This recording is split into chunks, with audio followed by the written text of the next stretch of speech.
I'm hoping this is gonna work. I think it's gonna work. Welcome back to another video. I am on a roll with video, with my magazine. Content is coming out of my ears. It didn't work. Is that alright? Is that gonna work? As you can see by the little cheeky sign in the corner, we're at Starbucks. I'm really hoping no, oh my god, people are parking right next to me. I've just decided I'm just gonna go with it. So anyway, we have an iced chai. I am so excited for this. It's got sugar-free vanilla syrup because I find that a chai from Starbucks can be quiet. It tastes a bit like a Christmas tree, a bit too much. So I've got your questions up. I'm asking questions for a little girly catch up. That's better, isn't it? One of the first questions I got was actually to do with friendships, and I feel like this was very funny because I hadn't uploaded my video Get Ready With Me about how I've really struggled with friendships since I've come home. Here we are again talking about friendships, but I think it's so healthy and so good to talk about how in your 20s your friendships do change and who you're friends with change, because it is tough out there. It is absolutely tough out there. I'm even going to tell you how good that is. And the question was that what sort of qualities do you look for in friends? And I thought that was such an interesting question, because we can all say loyal, kind. I'm assuming we all want a funny friend. When I was really thinking about it, and I was like, do you know what? I just want a friend to just makes me feel seen. And also a trait in myself as well is that we both raise each other up and are just there. And I'm very a low maintenance person when it comes to relationships, friends and stuff like that. I don't really do friendships and any sort of relationships in halves. I'm kind of an all or nothing person. I've always been like that with just anything that I love, if that's a hobby, a TV show, a book, even down to people. And I think as I've got older, obviously friendships change when you're so young. You want to be in each other's pockets all the time.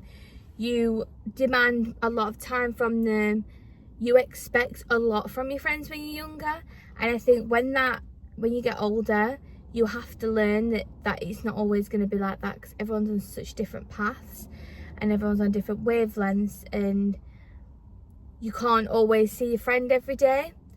And I think for me now, I just want to know that if I do something good, there's no ulterior motive. Or when I leave them, I'm never second guessing how I feel, which is crazy to say. I have felt for quite a long time. I've been a bit of a lizard making new friends, and some of the new friends that I have now, they make me think like, oh, I never should have asked for that, or I never should have been treated that way. And I wasn't treated like horrifically bad. I just deserved better, and I never asked for a lot. I asked just for time and communication and those things. And sometimes that's just how life goes. Like, things just fade away and they might come back. And I would love to think that in, you know, maybe 10 years or in another life that we could be still friends. It's just right now where I'm at, I just can't put myself through the stress of feeling like that.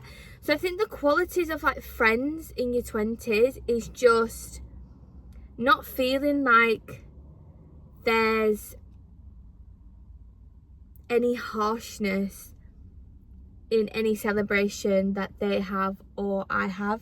Oh my god, a car's reversing. Like, why does everyone need to park next to me? Why does everyone need to park next to me? I just want friendships, and I do have friendships now in my life, and I'm so picky with my friends and who I spend my time with, that make me feel good, that make me feel loved, that make me feel celebrated, and all those things. I just think it's such an underrated thing. Next question was, what's your biggest advice for being in a relationship? Which I thought was, I love that question. I think for myself, and like coming from a really nasty, well, not a healthy relationship in the slightest, and constantly being fireworks all the time and it just not being good for me, and knowing that was the only representation of love was pretty wild. Because when you be in a long-term relationship and then you leave that relationship and you go into the dating world, it is a shocker out there. Like, it is not for the weak. When I was dating and stuff, could not be less interested. I was never looked for anyone. I never had dating apps. I never spoke to anyone online. I never had anything to do with anyone. If I was to go on a date, it would be because someone's gone out their way to really, really get me there. When I found my boyfriend, which I didn't know at the time was going to be my boyfriend, it was quite a shock. And I think I was shocked at how easy it all felt and how I could just like adapt to this new life that I haven't experienced in years, like God, over 4 years. And that terrified me. I turned into my walls went up and I just didn't want to look interested. When I had my walls up, I wasn't my best self at all, by a long shot. When I think to me now, even just a year ago in the relationship, it's just two completely different people. I was so frightened of getting hurt, and then I would like find things that would be wrong, but they weren't even wrong. And the first time I met my boyfriend, and this is like my advice, is that don't be put off by being just instantly comfortable. Like, I remember meeting him and feeling like I'd known him absolutely years, and it was just someone that I would be around all the time. And I did obviously get nervous to see him and all those like butterflies that you get when you start dating someone. But as soon as like the conversation was flowing, it was just the best thing ever. And I'd never had that. Biggest thing is having someone who is your lover and your best friend. You need both, because if you don't have both, I can't see in my head how it could ever work. To have someone who is like your best friend and then everything else is just the best feeling. I think my advice would be is that not to be scared if it feels too good to be true or it feels comfortable. Trust in the process. If they want to break that trust, you can be like, you know what, told you so. But let it happen authentically, and if it works, it works. Don't have your guard up like I did, because you know what, if that boy had just been like, I can't be bothered with her being so stubborn and just in her ways, we probably wouldn't be here today. But then that just sums our relationship up, because he's the chill one. I think I'm a bit the wide one, if we say. I think balance is just key, like making sure you're having date nights, even if that means dancing in the kitchen and cooking your favourite pasta meal, which we do quite a lot. Or having a designated movie night. If that means going to cinema, go to cinema. If you're a foodie, if it means you going out for food, if you like travelling, plan those trips. Find things that you love doing together and make sure they're always consistent throughout. Like, if there's been a couple of nights where, you know, someone's been working and they've not, and it's all just been a bit up in the air, just making sure you've got like genuine quality time and putting those phones down. Putting those phones down is the biggest thing, because I think we forget how like preoccupied we are when we've got the world on our hands. Do you know what I mean? So I've got a question about the magazine, and I have already spoke about it on the channel, but just in case anyone watches this and they've never seen me before, hello, I'm Daisy. And they asked why I started the magazine. So to cut a long story short, the magazine is a place, a community. Definitely a community. I have got people coming out of my ears, messaging, involved in the writers group chat, in book club, people who just simply just like, follow, anyone that has any contribution. It is amazing. The feedback I get And I always reiterate it to my girls who write on our team.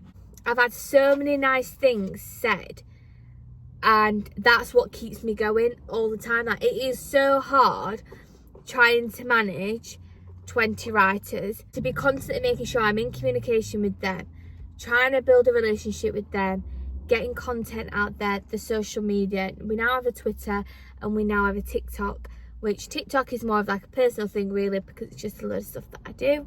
And I'm constantly looking for like new people to be involved, and making sure book club's up, making sure the film club's up.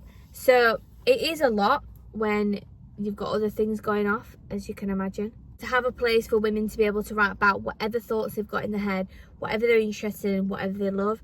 It all just stemmed from me just finding it really hard to find a place where I could just chat and like, I don't know, like talk about anything or talk about a show that I love. And there's not many magazines in Sheffield, there's not many magazines I know that offer that opportunity for people to just write. I thought of the problems that I was facing as a writer and as someone who wants to work in journalism, and that was one of them. So I thought, why not just create one myself? The next one was, how are you feeling in this skinny epidemic? So what a question, for starters. I could get really angry about it, and I could really think about it, but I just won't. I don't agree with it. I don't condone it around me. I don't want that sort of behaviour, that language used around me. It infuriates me hearing people talking about it in public. I went swimming the other day. Well, actually, it was the first swimming session I ever had. I'll tell you about the swimming stuff in a minute, because I feel like I just can't wait to share my swimming love at the moment. So I went swimming for the first time.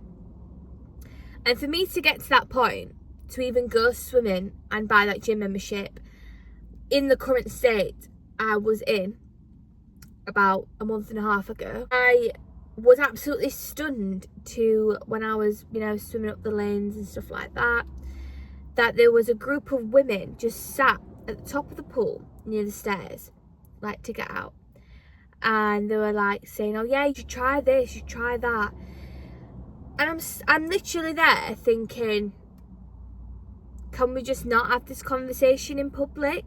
Have this conversation somewhere else, but not in a place where people are trying to exercise or try and clear their head and trying to feel good.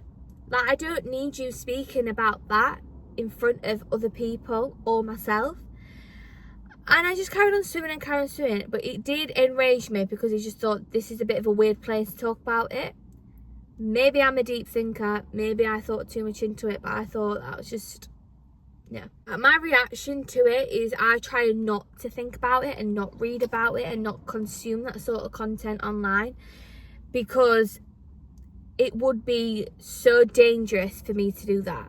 Like, with the person I am and the history I've had with eating behaviours and fitness and stuff, like, my relationship with food and fitness has been very up and down, and I have fought for many years to get onto a path where it's all good, and it is. But for the people who do have intolerances, the amount of confidence that gets knocked off you purely just from food, and your body changing, all these things happening to you that you're just not normal due to an intolerance, is quite soul destroying.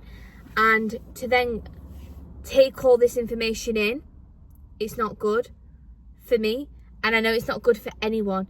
It is not healthy, it is not right. I don't think it's right. I mean, some people will fight me on that, and I just think it's such an unhealthy way to look at our bodies. We are just women and men, if you're watching, trying to survive. Being in this world, it's bad enough sometimes. We don't need another thing added to our list. We're all different and unique, and I always tell myself, like, no matter what I do, I'm never going to be anyone else. There's so much love around me, and there's so much love around the people that I love, that it would kill me to think that they would feel even half of that. and for them to think, oh, I'm not good enough, or I need to be like this, or I need to be like that. Like, it would actually hurt my entire soul. But on to a bit of a lighter subject, we'll talk about swimming. So for the last like couple of years, I have been gym, loved the gym. And then I came home from uni and I hated it. I tried I tried about 3 or 4 gyms, and I really couldn't get on with it. I've just not been feeling going to the gym. Anyway, I've got this gym membership where I've got the gym and swimming and classes. So I've not been doing classes because I'm scared to do that as well. But I will do it. I just need to, I think I might need to go with someone, or just this one time. Once I've done it once, I'll be sweet. So I started going swimming. I did a one-off session to see what it was like before I got the gym membership. And I love it. I feel good when I'm doing it. I feel motivated. To say that I have no music and nothing distract me but just pure pull is quite crazy that I can do that. And I've been loving it. And I try to do it at least about 4 or 5 times a week. That's what I've been trying to do. So if anyone is really intimidated by exercise, or just having injuries or anything like that, and is feeling just a bit, nervous, try swimming, because genuinely it changed the game. Like today I thought, oh, I'll go to the gym, and I thought, no, I'm just gonna go swimming. Yep. So I've just been living in slick backs and 2-piecers. I have got so many 2-piecers that I just chuck on, and now I'm here in Starbucks. Another fun question was, what are my favourite products at the moment? I have been obsessed with my ice roller and my gua sha. I think that's how you say it. My favourite part of my day is just using my gua sha, and in the morning icing my face. It sounds very bougie and very extreme and long, and why would you want to do that? But genuinely, in the morning, when you suffer with really dry skin and your face can be really swollen in the morning and you've got hay fever, it is just so nice to like cool your face. And the gua sha, I just like it. Like, I feel like I'm doing some sort of workout with my face, but I love like putting all the oils and creams on my face, the balms and everything. Like, I love doing my skincare. So I would say they're my favourites. Oh my god, my phone started heating up, and then it like shut down, and I was like, I have not just lost 20 minutes of footage. So that is the end of the video. I hope that you've all enjoyed it. Like, subscribe, comment that you liked it and everything, and I will see you very shortly for another video. Bye.